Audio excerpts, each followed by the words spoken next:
Welcome back, Formless seekers. Whether you are new here or you have been walking this path with me for a while, I am glad you found your way home. Today, I want to take you deeper.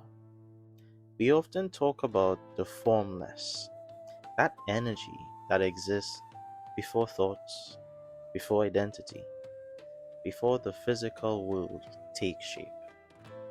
But today, I want to ground that in something undeniably real. I've been reading Sigmund Freud's The Interpretation of Dreams, and I found a key that unlocks everything that we speak about here. Freud wrote something that stopped me in my tracks. He said, the unconscious is the true cyclical reality. Let that sink in. We spend our whole lives obsessing over the conscious, what we can see, what we can say, what we can control. We think that is reality. But Freud argues that consciousness is just a tiny island. The massive ocean beneath it, the unconscious. That is true reality. In our language family, the unconscious is the formless. And now I'd like to rephrase it into a metaphor that strikes home for me. Think about Naruto for a second. On the surface, you see the ninja throwing shurikens. That is the conscious mind. But where does his real, earth shattering power come from? It comes from the seal on his stomach. It comes from Kurama, the Nine Tails, living deep in the basement of his very spirit. For years, Naruto tried to ignore it, but when he finally connects with it, that is when he becomes unstoppable. He then integrates what we know as the shadow. And this isn't just anime logic. I want you to notice something in your own life. You ever noticed when you have a dream of significance? Maybe it was a good dream or a bad dream, or maybe even just that profound, peaceful nothingness, that silence of the void. You wake up and the dream fades, but the feeling stays. Then, later in the day, you hit a wall. You go through a moment of doubt, or you start feeling weak. And your conscious mind, your awake mind, is struggling to find a solution. It's spinning its wheels.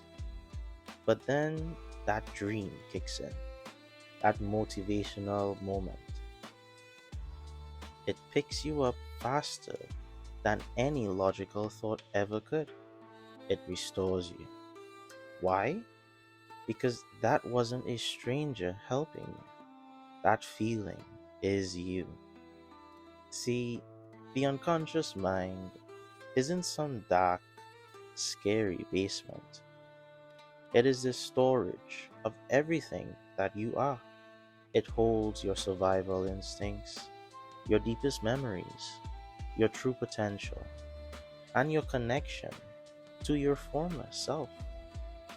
When that feeling washes over you, saying, I have you, that is the total self, speaking to the small self. Rephrasing this as the unconscious mind, speaking to the conscious. It is the ocean holding up the very wave. It is the part of you that knows the way, guiding the part of you that is currently lost. It is the true reality reminding you, I am not separate from you. I am you. And we are stronger than this doubt. Freud noted that philosophers often dismissed the unconscious, because they couldn't see it. But the physician had to believe in it because they saw the healing that happened when you acknowledged it. As formless seekers, we have to be both. We have to be the philosopher who asks why, and the physician who then heals the trauma. So this week, pay attention to that carryover. When you feel that sudden strength or that sudden peace with that logic can't explain, know that it is coming from within. It is the formless within you stepping up to carry the load. Open the door, listen to yourself, and let's decode it together. This is your Formless Guide, signing off.